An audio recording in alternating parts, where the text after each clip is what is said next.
A wiser person than me once said that books give a soul to the universe, wings to the mind, flight to the imagination, and life to everything. And whether you like to read fiction and whisk yourself away to a magical school or to a far-off universe,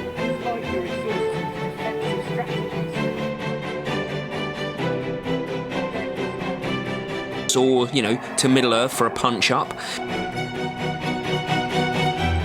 or maybe you read non-fiction and autobiographies of your heroes and people that you hold in the highest regard. Or even if you just like reading the best-selling, saucy nonsense that comes out. And I'm a firm believer that whatever book that you do read, you will take away something from it, you'll learn something. And that is what this week's video, this week's tutorial is all about, because I get asked quite often actually from people that subscribe to the channel or friends or family, what books are you reading at the moment? What books have impacted you? And I did a video about a year and a half ago of 5 books that can change your life. And I thought I would update that because I've read a lot more books since then and books that can really help you. But here's the important thing here. This is a running and triathlon channel.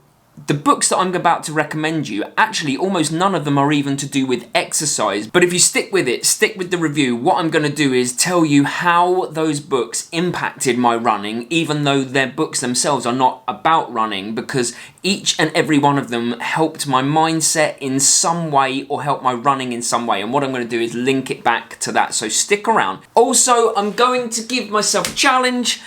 I'm going to do each review in 1 minute, so I'm going to review 6 books for you, each of them 1 minute. I'm going to time myself. Stick around until the end because I'm just hoping that some of these book recommendations will really resonate with you. If you want to buy these books or have a look, then I've linked them in the channel description for Amazon, but of course I listen to some books on Audible as well, so that's always an option for you. Alright, pressure is on. Let's go. Right, I'm going to press my timer. Are you ready? Book 1 is a book called Can't Hurt Me by someone called David Goggins. Now, David Goggins is a nutter, and I am absolutely not recommending that you do what he does in his book because he runs ultramarathons by duct taping his broken legs together. But what I learned from this book is that I really have no excuses when I have little niggles, little gripes. I don't have an excuse to stay at home because here's what David Goggins tells you and teaches you is that your body is capable of so much more than you believe it is. Your mind is a really powerful tool. He's been through Hell Week with the Navy SEALs 3 times. Most people don't make it through once. He's run all sorts of ultramarathons. He's a very inspirational and passionate dude. But it's definitely worth a read, although I'm, like I say, not recommending running an ultramarathon to the point that you soil yourself and urinate blood. But there's some really interesting points there, and he is the real pin-up boy of pushing your body to the absolute limits. Oh, just over a minute.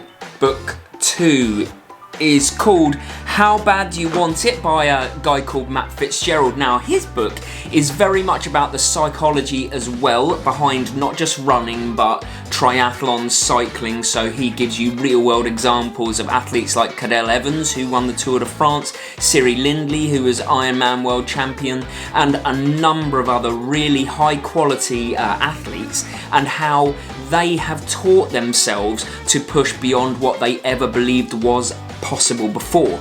And it's just a really interesting book if you want, an example of how the real best in the world do it, and I've found it really interesting, and it's really benefited my running as well because, again, it's teaching your brain that there is the limit that you think is not there, that you're hardwired to almost protect yourself, and Matt believes that there is actually a much closer link between mind and body than most people out there think. But it is a really, really good book. I've really loved reading it, and it has really impacted my running. Oh, it's just over a minute as well.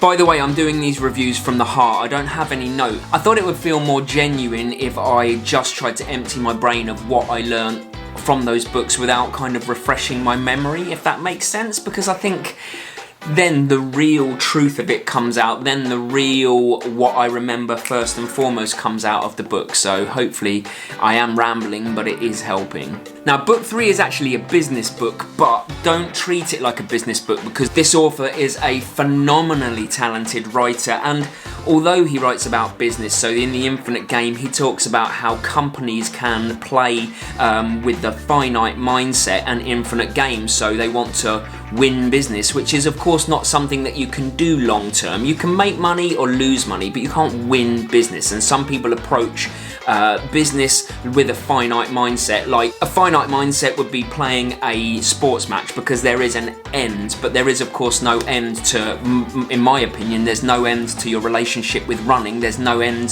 to fitness, so you can't win fitness. And that is how I related it back to my running and my life, was reading about how to create an infinite mindset in a finite world and how the best businesses and the best people have managed to do that. And I certainly think that it would be beneficial for us to learn that this running thing, it doesn't matter if we have goals or process goals, but I think it's really important that we create an infinite mindset within ourselves, that this is just something we're all going to do until the day that we die, which is hopefully a long, long way away. Oh, that's way over a minute. But I was really passionate about that one. I love Simon Sinek.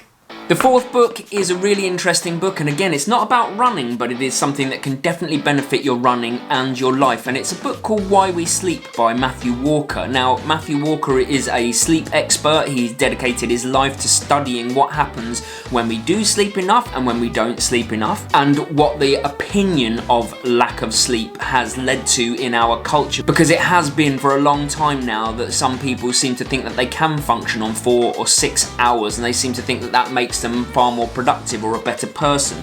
But actually the science says differently, and it was a really interesting read. I really enjoyed it, and it really benefited my recovery because I absolutely made sure, almost where possible, of course sometimes it's not possible, to get myself 8 hours of what he calls sleep potential. So it's not necessarily sleep, but you have to give yourself the potential for 8 hours sleep. You could be in bed but be awake for an hour, for example. And also what was really interesting is that he said that we are a 2-sleep creature that has got out of the habit of that second sleep. So if you ever feel like you need to take a nap after lunch, then he suggests, if you have got the time and the ability to do so, to do it. And that's massive for me because I love a good nap. But it's a really interesting book, scared the bejesus out of me, but in a good way, and I'm making sure that I sleep because I know how important it is for my body. Book 5 is a book called Drive by Daniel Pink, and it is a really interesting book about the origins of motivation and how we as a society view our motivation. So if you are sometimes struggling for motivation in your running or even in your general life, then this is the book to read, because it talks about how motivation used to be about carrot and stick. You know, give someone an incentive, that will make them motivated, or give yourself an incentive and that will make you motivated, and it all being very extrinsic. Some people doing things for like a pat on the back.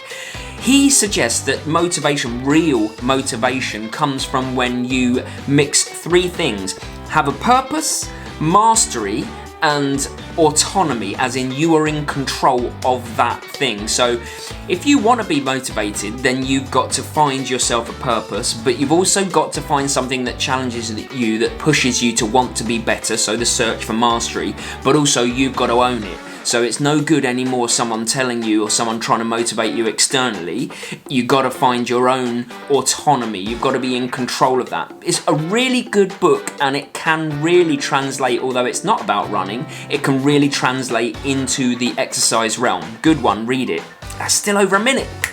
Book 6 is a book called Ego is the Enemy by Ryan Holiday, and he is a fantastic author. If you haven't read his other books, then please do, because it's really interesting. He gives real world examples, historical examples of when ego has gotten people into trouble, and also when ego has served people well and seen them flourish. And what it really gets at is the fact that for the most part, when you do things for the doing, the process, that is much better than doing something if you think that you're going to get something out of it at the end. If your ego in any way gets in the way and you think that you're going to get a promotion or you think you're going to get money, you know, Gary Vee calls it a loaded give. If you're giving something with the hope that you're going to get something back, is the wrong way of going about it. Falling in love with the process is the best way to feel like a fulfilled and purposeful life. And Ego is the Enemy really is about that, but with amazing examples. Really good author. I'd recommend reading that as well.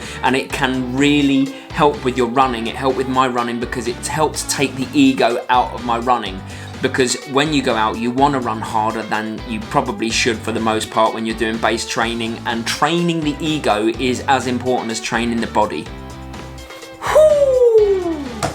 6 books reviewed in probably about 7 minutes, let's be honest, but hopefully that was an interesting ride and obviously an interesting insight into my brain and the things that I take away from those books. But if you are interested in them, I would suggest reading them, because I've taken so much away from the books that I read. I've even read some really crappy books, but I still took something away. You can still learn something from every book you read. I really believe that. So I hope that you read them or read one and let me know what you think about them. Or if you've read them before, then let me know in the comments what you thought about the books. And if you've got any books for me to read, I am all ears, love hearing about book recommendations, want to read some more. Now, all of these books have genuinely helped my running, even though they're not specifically running books. So give them a chance. They might not be the genre that you usually read, but they might help. And if this video, if this tutorial's been helpful, then consider subscribing or give me a comment and let me know some of the books, like I've said before, that you've read, and check in on us on Sunday, because I've got a good collaboration coming up on Sunday. I'm very excited about it, so make sure you check in then. Sunday, 6 PM GMT. See you then.